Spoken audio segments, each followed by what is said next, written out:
Good morning. Good morning. Oh, can you please give a brief introduction of yourself? Okay, my name is Alex. I've been in this training industry for the past 3.5 years. I only started this after 13 years of working. So after that, I started this business until now. So my business is mainly doing training, consultation, but at the same time, I also do some software dealership, Q&E software. So we have accounting software. We also have HR payroll software. I also have HR management software, is timesheet, leave management, all those things. And we have inventory-based software to do recording of accounting. And all these software are GST or SST requirement needed. Okay. So, I'll ask, what is the basic foundation we needed to be an entrepreneur, such as yourself? To me, for me is, what I can see as an entrepreneur, many people who started as an entrepreneur, I can say more than half they are not the best result student in the university or in the college. So the reason being, even myself, I studied accounting. So in the past, I just do my accounting job. So until at the point of time that in my last employment, they plan to shut down the operation. So I was somehow retrenched. So at the time, I was thinking what I want to do next. So I think a lot. So after that, at the end of the day, I decided to do this. So for a foundation to start training, you need to have experience in doing what you are doing. For example, I'm 13 years in accounting. So when I do this dealership for accounting software, whatever question, problem that they have, I can understand. So that's one of the foundation. The other one is for training purposes. I actually took more than 1 year to prepare myself. I attended all the HRDF related training. I attended all the Microsoft related exam to become a Microsoft Office certified trainer. So at the same time, of course, you need money. So from the retrenchment, they actually give you compensation. So I use the compensation money to start up this business. So you need to have mentally ready, you want to do this, and then at the same time you have money, you have knowledge, you have experience, then only you can become an entrepreneurship. Why did you choose to be an entrepreneur instead of an employee? This is an interesting part, because 13 years working in accounting. So when my previous company decided to shut down the operation, what they do, they are very, we call it corporate social responsibility. They don't retrench you, then okay, you just go bye bye. Okay, what they do is they hire a consultant, HR consultant, to do a one-to-one evaluation. What are you suitable with? So when I do mine, it's very interesting. When they do all the assessment, then they ask me, "Hey Alex, are you sure you are an accountant?" I say yes. You see, I have this MIA certificate to prove that I'm a chartered accountant. I say I can prove you all the certificate. He said no, don't get me wrong. It's just that from the assessment, my character is not suitable to do accounting. What they mean is, I do not like to work with machine. I do not like, account, you sit in front of computer from 9 a.m. until 5 p.m. So they assess me, they said, you are not suitable to do with machine. You like to deal with human from the assessment. So more human interaction. Yeah, more human interaction. So at the point of time, there's something that, for example, training, I always go for training. So there are times that when I attend the training, I feel so happy when I get the knowledge which can ease my job, which can help me to do my job faster. And I see in the market, for example, Malaysia, how well are we using Microsoft Office, Excel, Word, or PowerPoint? Following question would be, what do you think is your sales and profit, estimated sales and profit? Actually, my company is very small. My sales 1 year is about 150K. My profit is around 10 to 20%. 10 to 20%. Okay, so actually, as a start, you think it's like a perfect. For example, in training, you just do training. Okay, you do training, you collect the fees. What is your cost? the cost would be maybe electricity or because Yeah, there's a very small cost. So it would, in my preliminary planning, I thought like, wow, the margin is so big. Let's say like I charge 500 per head, just 500, a very minimal fee for 2 days cost. If I got 10 people, I got how much? 5,000. So how much is the printing of training material, electric, aircon? How much? Should be somewhat low. Somewhere along lah. Let's say lah, we take it. Let's say 500 lah. So 5,000 fee, your cost is only 500. 10%. Wow, 10% lah. For 1 month do 2 jobs, done already lah. But the issue is the reality lah. Can you get 10 packs for each training? It will be difficult without promotion and so on. Exactly, promotion, all these things. But in reality, another reality is how many people think they should learn. How many people want to learn more things? That's the problem. And then second one is the cost is not as low as you think. Because I cannot do all the training. Sometimes I might get outsiders, freelancer. So in terms of the costing, one of the things that about costing is, let's say 100% as a basis, your trainer's fee will comprise of about 40%. That's a trainer's fee. 20%, if you need to go to do in the hotel, all these things. Especially more. You do in here, less attractive. People call, hey, where do you do the training? Oh, in my office, less attractive. If you say, okay, where do you do your training? Oh, Zenith Hotel or Hyatt Hotel, or they're more attractive, like they want to come because they know got nice food, nice venue, then they want to come. So let's say 100%, 40% is your trainer's cost, 20% will go to venue and food. Then another 20% is all your other fees. Because all are direct costs, the electricity, your training material, all those are direct costs. But to maintain my Microsoft Certified Trainer certificate, I need to pay the fee every year. To maintain the HRDF certification, I need to pay the fee every year. So all the fee, you just divided by 12 months, divided by the costs, I still need about 20% of the cost. So actually the profit margin is not as per the earlier calculation. So that's one. So I also, when I started, I also thought the margin is very high. So actually it's not that high. Another thing is the frequency.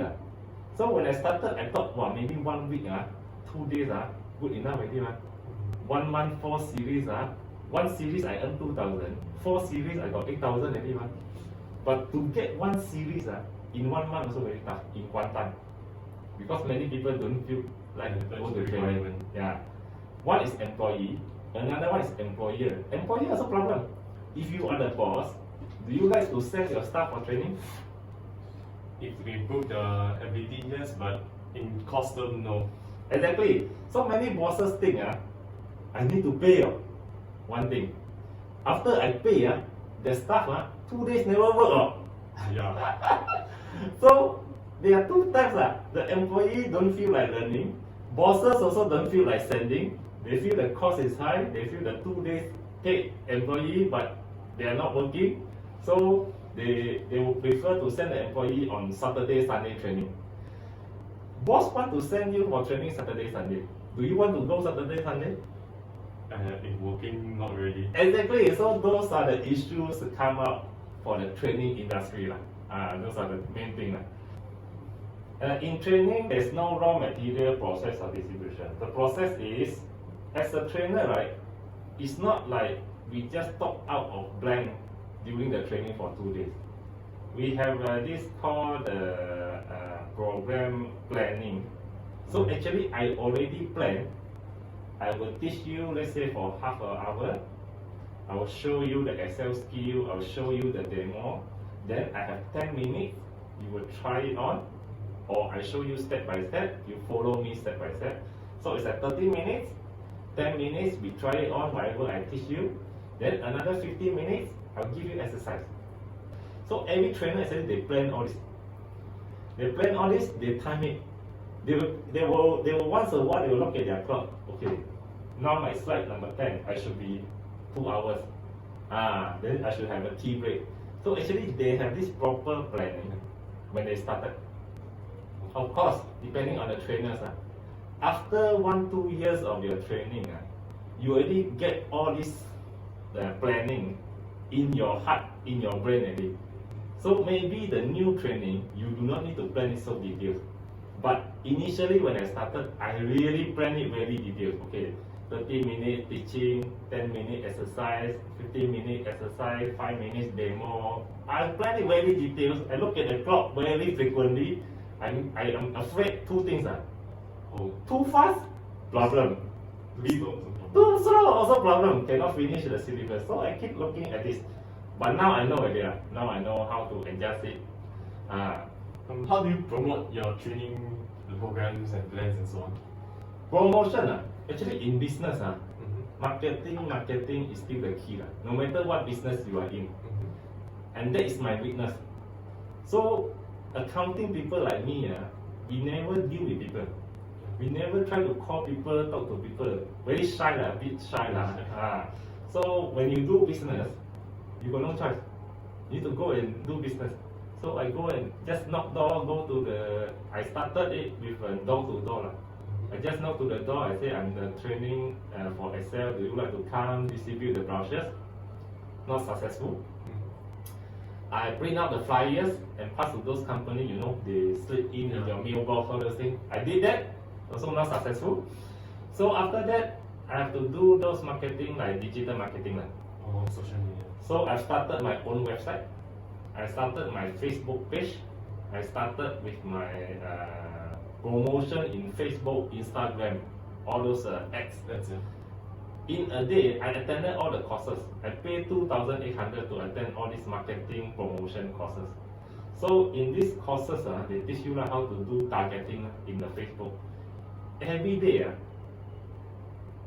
how many advertising you think you already browse through at Facebook or Instagram? In 15 minutes, I think I browsed through at least 4 or 5.